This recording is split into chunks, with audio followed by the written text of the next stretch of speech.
ಆಕಾಶವಾಣಿ ಪ್ರಚಲಿತ ವಿದ್ಯಮಾನ. ಓದುತ್ತಿರುವವರು ಶಿಲ್ಪಾ ಹೆಚ್ಎಂ.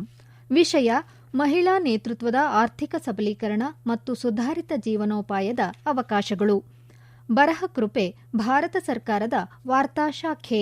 ಭಾರತದ ಉದ್ಯೋಗಿ ಅಭಿವೃದ್ಧಿ ಕಾರ್ಯತಂತ್ರವು ದೊಡ್ಡ ಪ್ರಮಾಣದ ಉದ್ಯಮ ಆಧಾರಿತ ಕೌಶಲ್ಯ ಉಪಕ್ರಮಗಳ ಸಾಂಸ್ಥೀಕರಣದಿಂದ ವ್ಯಾಖ್ಯಾನಿಸಲ್ಪಟ್ಟಿದೆ. ಇದು ಯುವಕರಲ್ಲಿ ಉದ್ಯೋಗಾರ್ಹತೆಯನ್ನು ಹೆಚ್ಚಿಸುತ್ತದೆ ಮತ್ತು ಸ್ವಾವಲಂಬನೆಯನ್ನು ಉತ್ತೇಜಿಸುತ್ತದೆ. ಸ್ವಸಹಾಯ ಸಂಘಗಳು ಮತ್ತು ತಂತ್ರಜ್ಞಾನ ಚಾಲಿತ ಕೌಶಲ್ಯ ಅಭಿವೃದ್ಧಿಯನ್ನು ಬಳಸಿಕೊಳ್ಳುವ ಮೂಲಕ ವಿವಿಧ ಯೋಜನೆಗಳು ದೇಶಾದ್ಯಂತ ಸ್ಥಿತಿಸ್ಥಾಪಕ ತಳಮಟ್ಟದ ಉದ್ಯಮಶೀಲತೆಯ ಪರಿಸರ ವ್ಯವಸ್ಥೆಯನ್ನು ಉತ್ತೇಜಿಸುತ್ತಿವೆ. ದೀನ್ ದಯಾಳ್ ಅಂತ್ಯೋದಯ ಯೋಜನೆ, ರಾಷ್ಟ್ರೀಯ ಗ್ರಾಮೀಣ ಜೀವನೋಪಾಯ ಅಭಿಯಾನ ಗ್ರಾಮೀಣ ಕುಟುಂಬಗಳಿಗೆ ಸುಸ್ಥಿರ ಜೀವನೋಪಾಯದ ಅವಕಾಶಗಳನ್ನು ಒದಗಿಸುವ ಮೂಲಕ ಬಡತನವನ್ನು ಕಡಿಮೆ ಮಾಡುತ್ತದೆ. DAY-NRLM ಅಡಿಯಲ್ಲಿ 2011-14 ಹಣಕಾಸು ವರ್ಷ ಮತ್ತು ಮೇ 2026 ನಡುವೆ ಮಹಿಳಾ ನೇತೃತ್ವದ ಜೀವನೋಪಾಯದಲ್ಲಿ ಗಮನಾರ್ಹ ವಿಸ್ತರಣೆಯು ದಾಖಲಾಗಿದೆ. ಸ್ವಸಹಾಯ ಸಂಘಗಳಲ್ಲಿ ಮಹಿಳೆಯರ ಭಾಗವಹಿಸುವಿಕೆಯು 2,37,00,000ದಿಂದ 10 ಕೋಟಿಗೆ ಏರಿಕೆಯಾಗಿದೆ. ಸ್ವಸಹಾಯ ಸಂಘಗಳ ಸಂಖ್ಯೆಯು 21.31 ಲಕ್ಷದಿಂದ 91.75 ಲಕ್ಷಕ್ಕೆ ಏರಿದೆ. ಸಾಲ ವಿತರಣೆಯು 22,944 ಕೋಟಿ ರೂಪಾಯಿಯಿಂದ 1.2 ಲಕ್ಷ ಕೋಟಿ ರೂಪಾಯಿಗೆ ವಿಸ್ತರಿಸಿದೆ ಮತ್ತು ಬಂಡವಾಳ ಬೆಂಬಲವು 1,501 ಕೋಟಿ ರೂಪಾಯಿಯಿಂದ 42,098 ಕೋಟಿ ರೂಪಾಯಿಗೆ ಹೆಚ್ಚಾಗಿದೆ. ಇದು ಮಹಿಳಾ ಆರ್ಥಿಕ ಸಬಲೀಕರಣ ಮತ್ತು ಗ್ರಾಮೀಣ ಜೀವನೋಪಾಯದ ವೈವಿಧ್ಯೀಕರಣಕ್ಕೆ ಈ ಮಿಷನ್ನ ಕೊಡುಗೆಯನ್ನು ಪ್ರತಿಬಿಂಬಿಸುತ್ತದೆ. ದೀನ್ ದಯಾಳ್ ಅಂತ್ಯೋದಯ ಯೋಜನೆ, ರಾಷ್ಟ್ರೀಯ ಗ್ರಾಮೀಣ ಜೀವನೋಪಾಯ ಅಭಿಯಾನ ಅಡಿಯಲ್ಲಿ 2023ರಲ್ಲಿ ಪ್ರಾರಂಭವಾದ ಲಖ್ಪತಿ ದೀದಿ ಉಪಕ್ರಮವು ಮೇ 2026 ಹೊತ್ತಿಗೆ 3.07 ಕೋಟಿ ಗ್ರಾಮೀಣ ಮಹಿಳೆಯರನ್ನು ಉದ್ಯಮಿಗಳನ್ನಾಗಿ ಮಾಡಿದೆ.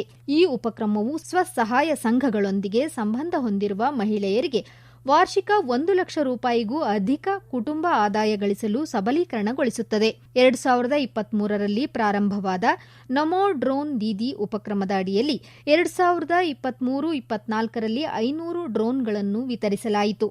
ಈ ಮಧ್ಯಸ್ಥಿಕೆಯು ಡ್ರೋನ್ ಆಧಾರಿತ ಜೀವನೋಪಾಯದ ಅವಕಾಶಗಳು ಮತ್ತು ಆಧುನಿಕ ಕೃಷಿ ತಂತ್ರಜ್ಞಾನದ ಮೂಲಕ ಮಹಿಳೆಯರನ್ನು ಸಬಲೀಕರಣಗೊಳಿಸುತ್ತದೆ.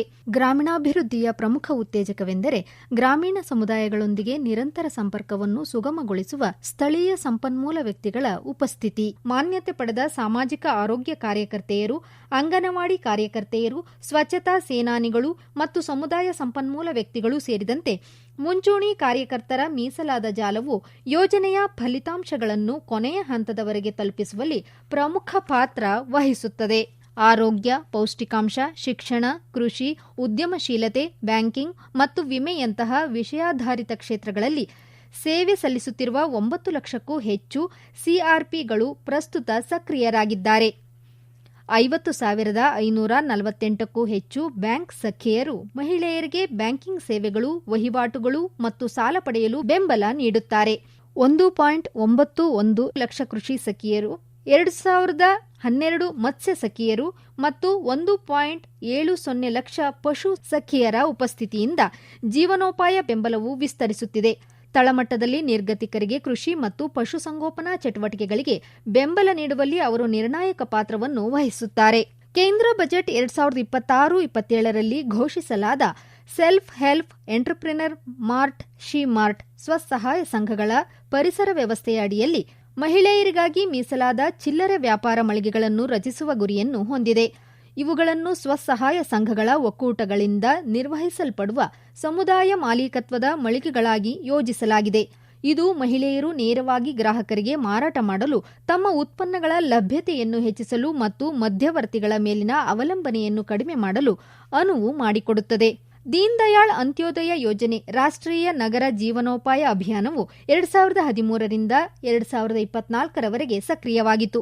ಇದು ಕೌಶಲ್ಯ ಅಭಿವೃದ್ಧಿ ಮತ್ತು ಉದ್ಯಮಶೀಲತೆಯ ಬೆಂಬಲದ ಮೂಲಕ ನಗರ ಜನಸಂಖ್ಯೆಗೆ ಸಾಮಾಜಿಕ ಆರ್ಥಿಕ ಚಲನಶೀಲತೆಯನ್ನು ಸಾಂಸ್ಥಿಕಗೊಳಿಸಿದೆ.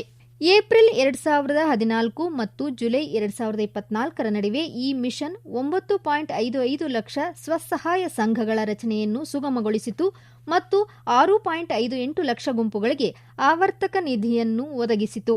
ಈ ಉಪಕ್ರಮವು 15.39 ಲಕ್ಷ ಅಭ್ಯರ್ಥಿಗಳಿಗೆ ತರಬೇತಿ ನೀಡಿತು ಮತ್ತು 8.62 ಲಕ್ಷ ಅಭ್ಯರ್ಥಿಗಳಿಗೆ ಉದ್ಯೋಗ ಕಲ್ಪಿಸಿತು. ಈ ಮಧ್ಯಸ್ಥಿಕೆಯು ಅಂಚಿನಲ್ಲಿರುವ ನಗರ ಕುಟುಂಬಗಳಿಗೆ ಜೀವನೋಪಾಯದ ಭದ್ರತೆ ಮತ್ತು ಸಾಮಾಜಿಕ ಸುರಕ್ಷತಾ ಜಾಲಗಳನ್ನು ಬಲಪಡಿಸಿತು. ಈ ಮಿಷನ್ 30 ಸೆಪ್ಟೆಂಬರ್ 2024ರಂದು ಮುಕ್ತಾಯವಾಯಿತು. ಈ ಉಪಕ್ರಮಗಳು ಗ್ರಾಮೀಣ ಮತ್ತು ನಗರ ಭಾರತದಾದ್ಯಂತ ಸುಸ್ಥಿರ ಜೀವನೋಪಾಯ, ಮಹಿಳೆಯರ ಆರ್ಥಿಕ ಭಾಗವಹಿಸುವಿಕೆ ಮತ್ತು ತಳಮಟ್ಟದ ಉದ್ಯಮಶೀಲತೆಯನ್ನು ವಿಸ್ತರಿಸಿದವು. ಭಾರತದ ಉದ್ಯೋಗಿ ಅಭಿವೃದ್ಧಿ ಕಾರ್ಯತಂತ್ರವು ದೊಡ್ಡ ಪ್ರಮಾಣದ ಉದ್ಯಮ ಆಧಾರಿತ ಕೌಶಲ್ಯ ಉಪಕ್ರಮಗಳ ಸಾಂಸ್ಥಿಕೀಕರಣದಿಂದ ವ್ಯಾಖ್ಯಾನಿಸಲ್ಪಟ್ಟಿದೆ. ಇದು ಯುವಕರಲ್ಲಿ ಉದ್ಯೋಗಾರ್ಹತೆಯನ್ನು ಹೆಚ್ಚಿಸುತ್ತದೆ ಮತ್ತು ಸ್ವಾವಲಂಬನೆಯನ್ನು ಉತ್ತೇಜಿಸುತ್ತದೆ. ಅಂತರ್ಗತ ಅಭಿವೃದ್ಧಿಯತ್ತ ಒಂದು ಪರಿವರ್ತಕ ಹೆಜ್ಜೆಯಾಗಿ 2014ರಲ್ಲಿ ದೀನ್ ದಯಾಳ್ ಉಪಾಧ್ಯಾಯ ಗ್ರಾಮೀಣ ಕೌಶಲ್ಯ ಯೋಜನೆಯನ್ನು ಪ್ರಾರಂಭಿಸಲಾಯಿತು. ಈ ಯೋಜನೆಯು ಭಾರತದ ಗ್ರಾಮೀಣ ಯುವಕರನ್ನು ಆತ್ಮನಿರ್ಭರರನ್ನಾಗಿ ಮಾಡುವತ್ತ ಗಮನಹರಿಸಿತು. ಈ ಯೋಜನೆಯಡಿ ತರಬೇತಿ ಪಡೆದ ಅಭ್ಯರ್ಥಿಗಳ ಸಂಖ್ಯೆಯು 43,038ರಿಂದ 17.71 ಲಕ್ಷಕ್ಕೆ ಏರಿಕೆಯಾಗಿದೆ. ಉದ್ಯೋಗ ಪಡೆದ ಅಭ್ಯರ್ಥಿಗಳ ಸಂಖ್ಯೆಯು 21,446ರಿಂದ 11.51 ಲಕ್ಷಕ್ಕೆ ಏರಿದೆ. ಪ್ರಧಾನಮಂತ್ರಿ ಕೌಶಲ್ಯ ವಿಕಾಸ ಯೋಜನೆಯನ್ನು 2015ರಲ್ಲಿ ಪ್ರಾರಂಭಿಸಲಾಯಿತು. 2025ರಲ್ಲಿ ಇದು ಸ್ಕಿಲ್ ಇಂಡಿಯಾ ಕಾರ್ಯಕ್ರಮದ ಒಂದು ಭಾಗವಾಯಿತು. ಈ ಯೋಜನೆಯು ಅಲ್ಪಾವಧಿಯ ತರಬೇತಿಯ ಮೂಲಕ ಯುವಕರಿಗೆ ಉದ್ಯೋಗಾರ್ಹ ಕೌಶಲ್ಯಗಳನ್ನು ಒದಗಿಸುತ್ತದೆ. ಇದು ಪೂರ್ವ ಕಲಿಕೆಯ ಮನ್ನಣೆಗೂ ಗಮನಹರಿಸುತ್ತದೆ.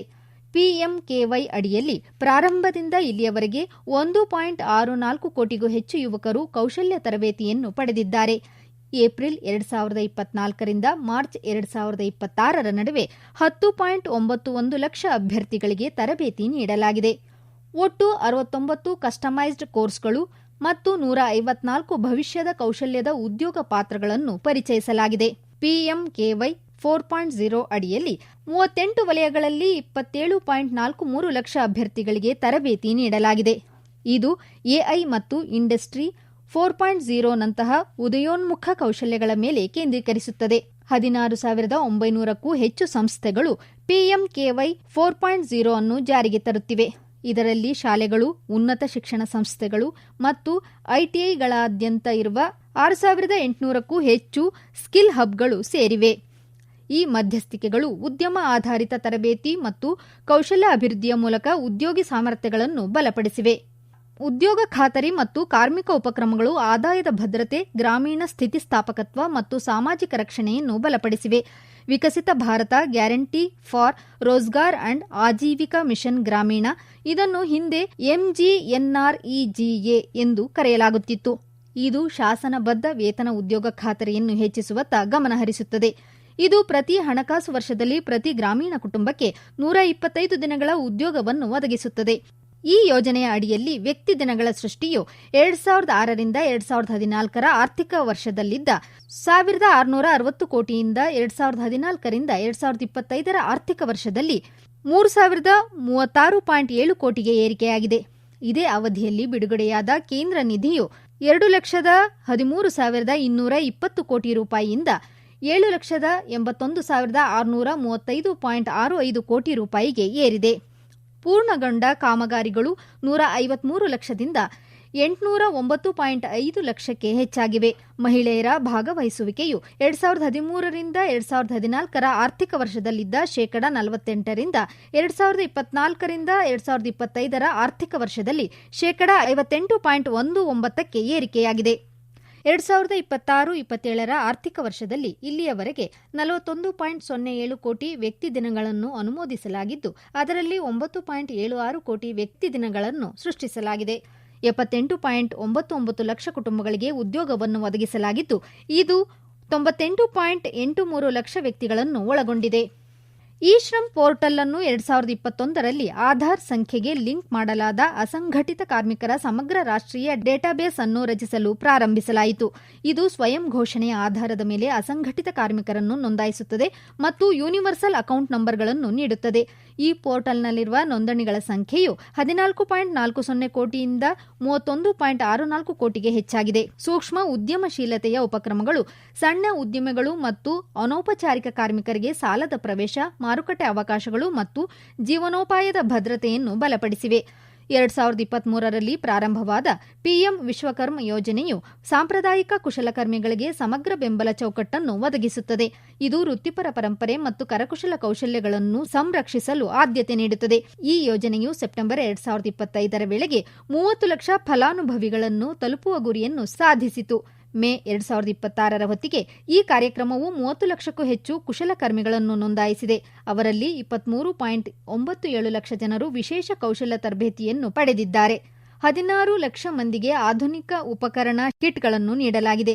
ಈ ಮಧ್ಯಸ್ಥಿಕೆಯು ಸಾಂಪ್ರದಾಯಿಕ ಕುಶಲಕರ್ಮಿ ವಲಯಗಳ ಆರ್ಥಿಕ ಸ್ಥಿತಿಸ್ಥಾಪಕತ್ವವನ್ನು ಹೆಚ್ಚಿಸುತ್ತಿದೆ. ಪ್ರಧಾನಮಂತ್ರಿ ಬೀದಿ ಬದಿ ವ್ಯಾಪಾರಿಗಳ ಆತ್ಮನಿರ್ಭರ ನಿಧಿ ಯೋಜನೆಯನ್ನು 2026ರಲ್ಲಿ ಪ್ರಾರಂಭಿಸಲಾಯಿತು. ಈ ಯೋಜನೆಯು ಬೀದಿ ಬದಿ ವ್ಯಾಪಾರಿಗಳಿಗೆ ಮೇಲಾಧಾರ ರಹಿತ ಕಾರ್ಯ ಬಂಡವಾಳ ಸಾಲವನ್ನು ಒದಗಿಸುತ್ತದೆ. ಈ ಯೋಜನೆಯ ಅಡಿಯಲ್ಲಿ ಫಲಾನುಭವಿಗಳ ಸಂಖ್ಯೆಯು 26.37 ಲಕ್ಷದಿಂದ 75.27 ಲಕ್ಷಕ್ಕೆ ಏರಿಕೆಯಾಗಿದೆ. ಇಲ್ಲಿಯವರೆಗೆ ಸಂಚಿತ ಸಾಲ ವಿತರಣೆಯು 17,710.55 ಕೋಟಿ ರೂಪಾಯಿಗಳನ್ನು ತಲುಪಿದೆ. ಇದರಲ್ಲಿ ಮಹಿಳಾ ಫಲಾನುಭವಿಗಳು 46%ರಷ್ಟಿದ್ದಾರೆ. ಇದು ಲಿಂಗ ಅಂತರ್ಗತ ಹಣಕಾಸು ಏಕೀಕರಣದತ್ತ ಗಮನಾರ್ಹ ಪಥವನ್ನು ಉಲ್ಲೇಖಿಸುತ್ತದೆ. 2016ರಲ್ಲಿ ಉದ್ಘಾಟನೆಗೊಂಡ ಸ್ಟ್ಯಾಂಡ್ ಅಪ್ ಇಂಡಿಯಾ ಯೋಜನೆಯು ಮಹಿಳೆಯರು, ಪರಿಶಿಷ್ಟ ಜಾತಿ ಮತ್ತು ಪರಿಶಿಷ್ಟ ಪಂಗಡದ ಸಮುದಾಯಗಳ ನಡುವೆ ಉದ್ಯಮಶೀಲತೆಯನ್ನು ಸಾಂಸ್ಥಿಕಗೊಳಿಸುತ್ತದೆ. ಇದು 10 ಲಕ್ಷ ರೂಪಾಯಿಯಿಂದ 1 ಕೋಟಿ ರೂಪಾಯಿವರೆಗಿನ ಮೇಲಾಧಾರ ರಹಿತ ಸಂಯೋಜಿತ ಬ್ಯಾಂಕ್ ಸಾಲಗಳನ್ನು ಸುಗಮಗೊಳಿಸುತ್ತದೆ. ಅಕ್ಟೋಬರ್ 2025ರ ಹೊತ್ತಿಗೆ ಈ ಉಪಕ್ರಮವು 2.75 ಲಕ್ಷ ಫಲಾನುಭವಿಗಳಿಗೆ 62,807.46 ಕೋಟಿ ರೂಪಾಯಿ ಮಂಜೂರು ಮಾಡಿದೆ. ಇದಲ್ಲದೆ ಈ ಮಧ್ಯಸ್ಥಿಕೆಗಳು ಹಣಕಾಸಿನ ಒಳಗೊಳ್ಳುವಿಕೆಯನ್ನು ಗಣನೀಯವಾಗಿ ವಿಸ್ತರಿಸಿವೆ ಮತ್ತು ಅಂಚಿನಲ್ಲಿರುವ ವ್ಯಾಪಾರಿಗಳು, ಕುಶಲಕರ್ಮಿಗಳು ಮತ್ತು ಉದ್ಯಮಿಗಳಲ್ಲಿ ಆರ್ಥಿಕ ಸ್ವಾವಲಂಬನೆಯನ್ನು ಬೆಳೆಸಿವೆ. ಸಾಮಾಜಿಕ ಭದ್ರತಾ ವ್ಯಾಪ್ತಿಯನ್ನು ಬಲಪಡಿಸಲು ಸರ್ಕಾರವು ಕಳೆದ ಕೆಲವು ವರ್ಷಗಳಲ್ಲಿ ಹಲವಾರು ಪಿಂಚಣಿ ವಿಮೆ ಮತ್ತು ಕಲ್ಯಾಣ ಉಪಕ್ರಮಗಳನ್ನು ಪರಿಚಯಿಸಿದೆ. ಈ ಯೋಜನೆಗಳು ಪ್ರಾಥಮಿಕವಾಗಿ ಅಸಂಘಟಿತ ವಲಯದ ಕಾರ್ಮಿಕರು ಮತ್ತು ಆರ್ಥಿಕವಾಗಿ ದುರ್ಬಲವಾಗಿರುವ ವಿಭಾಗಗಳನ್ನು ಗುರಿಯಾಗಿಸಿಕೊಂಡಿವೆ. ಎನ್ಪಿಎಸ್ ಅಡಿಯಲ್ಲಿ ಫಲಾನುಭವಿಗಳ ಸಂಖ್ಯೆ 2016ರಿಂದ 2017ರಲ್ಲಿದ್ದ 1.05 ಕೋಟಿಯಿಂದ 2025ರಿಂದ 2026ರಲ್ಲಿ 2.17 ಕೋಟಿಗೆ ಏರಿಕೆಯಾಗಿದೆ. 2015ರಲ್ಲಿ ಪ್ರಾರಂಭಿಸಲಾದ ಅಟಲ್ ಪಿಂಚಣಿ ಯೋಜನೆಯು ಯಾವುದೇ ಪಿಂಚಣಿ ಸೌಲಭ್ಯವಿಲ್ಲದ ಕಾರ್ಮಿಕರಿಗೆ ಔಪಚಾರಿಕ ಪಿಂಚಣಿ ಯೋಜನೆಯನ್ನು ಒದಗಿಸುತ್ತದೆ. ಎಪಿವೈ ಅಡಿಯಲ್ಲಿ ಫಲಾನುಭವಿಗಳು 48.80 ಲಕ್ಷದಿಂದ 8.96 ಕೋಟಿಗೆ ಹೆಚ್ಚಾಗಿದ್ದಾರೆ. 2015ರಲ್ಲಿ ಪ್ರಾರಂಭಿಸಲಾದ ಪ್ರಧಾನಮಂತ್ರಿ ಜೀವನ್ ಜ್ಯೋತಿ ಬಿಮಾ ಯೋಜನೆ ಕೈಗೆಟುಕುವ ದರದ ಜೀವ ವಿಮಾ ರಕ್ಷಣೆಯನ್ನು ಒದಗಿಸುತ್ತದೆ. ವಿಶೇಷವಾಗಿ ಆರ್ಥಿಕವಾಗಿ ದುರ್ಬಲವಾಗಿರುವ ಕುಟುಂಬಗಳಿಗೆ ಮೇ 2026ರವರೆಗೆ 27.33 ಕೋಟಿ ಫಲಾನುಭವಿಗಳನ್ನು ಈ ಯೋಜನೆಯಡಿ ಒಳಪಡಿಸಲಾಗಿದೆ. 2019ರಲ್ಲಿ ಪ್ರಾರಂಭಿಸಲಾದ ಪ್ರಧಾನಮಂತ್ರಿ ಶ್ರಮಯೋಗಿ ಮಾನ್ಧನ್ ಸ್ವಯಂ ಪ್ರೇರಿತ ಕೊಡುಗೆ ಆಧಾರಿತ ಪಿಂಚಣಿ ವ್ಯವಸ್ಥೆಯ ಮೂಲಕ ಅಸಂಘಟಿತ ಕಾರ್ಮಿಕರಿಗೆ ವೃದ್ಧಾಪ್ಯದ ರಕ್ಷಣೆಯನ್ನು ಒದಗಿಸುತ್ತದೆ. ಈ ಉಪಕ್ರಮಗಳು ದುರ್ಬಲ ಮತ್ತು ಅಸಂಘಟಿತ ಕಾರ್ಮಿಕರಿಗೆ ಭಾರತದ ಸಾಮಾಜಿಕ ಭದ್ರತಾ ಜಾಲವನ್ನು ಗಮನಾರ್ಹವಾಗಿ ವಿಸ್ತರಿಸಿವೆ. ದಾಖಲಾತಿಯಲ್ಲಿನ ಏರಿಕೆಯು ಹೆಚ್ಚಿನ ಆರ್ಥಿಕ ಒಳಗೊಳ್ಳುವಿಕೆ ಮತ್ತು ಪಿಂಚಣಿ ಹಾಗೂ ವಿಮಾ ಸೌಲಭ್ಯಗಳಿಗೆ ವ್ಯಾಪಕ ಪ್ರವೇಶವನ್ನು ಪ್ರತಿಬಿಂಬಿಸುತ್ತದೆ. ಪ್ರಧಾನಮಂತ್ರಿ ಮುದ್ರಾ ಯೋಜನೆ ಕಾರ್ಪೊರೇಟ್ ಅಲ್ಲದ ಕೃಷಿಯೇತರ ಸಣ್ಣ ಮತ್ತು ಸೂಕ್ಷ್ಮ ಉದ್ಯಮಗಳಿಗೆ 10 ಲಕ್ಷ ರೂಪಾಯಿವರೆಗೆ ಸಾಲವನ್ನು ಒದಗಿಸುವ ಮೂಲಕ ಆರ್ಥಿಕ ಒಳಗೊಳ್ಳುವಿಕೆಯನ್ನು ಸಾಂಸ್ಥಿಕಗೊಳಿಸುತ್ತದೆ. 1 ದಶಕದಲ್ಲಿ ಈ ಉಪಕ್ರಮವು ತೀವ್ರವಾಗಿ ವಿಸ್ತರಣೆಯನ್ನು ಕಂಡಿದ್ದು, ಸಂಚಿತ ಸಾಲ ಖಾತೆಗಳು 2016ರಲ್ಲಿ 3.49 ಕೋಟಿಯಿಂದ 2026ರ ವೇಳೆಗೆ 57 ಕೋಟಿಗೂ ಅಧಿಕವಾಗಿದೆ. ಪ್ರಧಾನಮಂತ್ರಿ ಜನ್ಧನ್ ಯೋಜನೆಯನ್ನು 2014ರಲ್ಲಿ ದೇಶಾದ್ಯಂತ ಸಾರ್ವತ್ರಿಕ ಆರ್ಥಿಕ ಒಳಗೊಳ್ಳುವಿಕೆಯನ್ನು ಉತ್ತೇಜಿಸಲು ಪ್ರಾರಂಭಿಸಲಾಯಿತು. ಈ ಯೋಜನೆಯು ಬ್ಯಾಂಕಿಂಗ್ ಸೌಲಭ್ಯವಿಲ್ಲದ ಮತ್ತು ಸೇವಾ ವಂಚಿತ ಕುಟುಂಬಗಳಿಗೆ ಬ್ಯಾಂಕಿಂಗ್ ಪ್ರವೇಶ, ಆರ್ಥಿಕ ಭದ್ರತೆ ಮತ್ತು ಸಾಲದ ಬೆಂಬಲವನ್ನು ಒದಗಿಸುತ್ತದೆ. ಈ ಯೋಜನೆಯು ಬಡವರಿಗೆ ಮೂಲಭೂತ ಬ್ಯಾಂಕಿಂಗ್ ಮೂಲಸೌಕರ್ಯವನ್ನು ಒದಗಿಸುತ್ತದೆ. ಇದರಿಂದಾಗಿ ನೇರ ಲಾಭ ವರ್ಗಾವಣೆ ಯೋಜನೆಯನ್ನು ಪರಿಣಾಮಕಾರಿಯಾಗಿ ಜಾರಿಗೆ ತರಲು ಸಾಧ್ಯವಾಗುತ್ತದೆ. ಒಟ್ಟಾರೆಯಾಗಿ ಈ ಉಪಕ್ರಮಗಳು ಉದ್ಯಮಶೀಲತೆಯನ್ನು ಬಲಪಡಿಸಿವೆ, ಔಪಚಾರಿಕ ಬ್ಯಾಂಕಿಂಗ್ ಭಾಗವಹಿಸುವಿಕೆಯನ್ನು ಹೆಚ್ಚಿಸಿವೆ ಮತ್ತು ದೇಶಾದ್ಯಂತ ದುರ್ಬಲ ಸಮುದಾಯಗಳನ್ನು ಸಬಲೀಕರಣಗೊಳಿಸಿವೆ. ಭಾರತದಾದ್ಯಂತ ಬುಡಕಟ್ಟು ಸಮುದಾಯಗಳ ಸಾಮಾಜಿಕ ಆರ್ಥಿಕ ಸ್ಥಿತಿಯನ್ನು ಸುಧಾರಿಸಲು ಸರ್ಕಾರವು ಸಮಗ್ರ ಅಭಿವೃದ್ಧಿ ಉಪಕ್ರಮಗಳನ್ನು ಕೈಗೊಂಡಿದೆ. ಆಧುನಿಕ ಮೂಲಸೌಕರ್ಯ, ವಿಶೇಷ ವಸತಿ ಶಿಕ್ಷಣ ಮತ್ತು ಸುಸ್ಥಿರ ಉದ್ಯಮಶೀಲತೆಯ ಚೌಕಟ್ಟುಗಳಿಗೆ ಪ್ರವೇಶವನ್ನು ಸಾಂಸ್ಥಿಕಗೊಳಿಸುವ ಮೂಲಕ ಈ ಉಪಕ್ರಮಗಳು ಒಳಗೊಳ್ಳುವ ಬೆಳವಣಿಗೆಯನ್ನು ಉತ್ತೇಜಿಸುತ್ತಿವೆ. ಇದುವರೆಗೂ ಪ್ರಚಲಿತ ವಿದ್ಯಮಾನ ಕೇಳಿದಿರಿ. ಬರಹ ಕೃಪೆ ಭಾರತ ಸರ್ಕಾರದ ವಾರ್ತಾ ಶಾಖೆ ಬೆಂಗಳೂರು. ಓದಿದವರು ಶಿಲ್ಪಾ HM. ಸಮಗ್ರ ನಿರ್ವಹಣೆ ಆಕಾಶವಾಣಿ ಬೆಂಗಳೂರು ಪ್ರಾದೇಶಿಕ ಸುದ್ದಿ ವಿಭಾಗದ ಸಹಾಯಕ ನಿರ್ದೇಶಕರಾದಂತಹ ಸುಹಾಸ್ R. ಈ ಕಾರ್ಯಕ್ರಮ ಆಕಾಶವಾಣಿ ಬೆಂಗಳೂರು ಪ್ರಾದೇಶಿಕ ಸುದ್ದಿ ವಿಭಾಗದ ಕೊಡುಗೆ.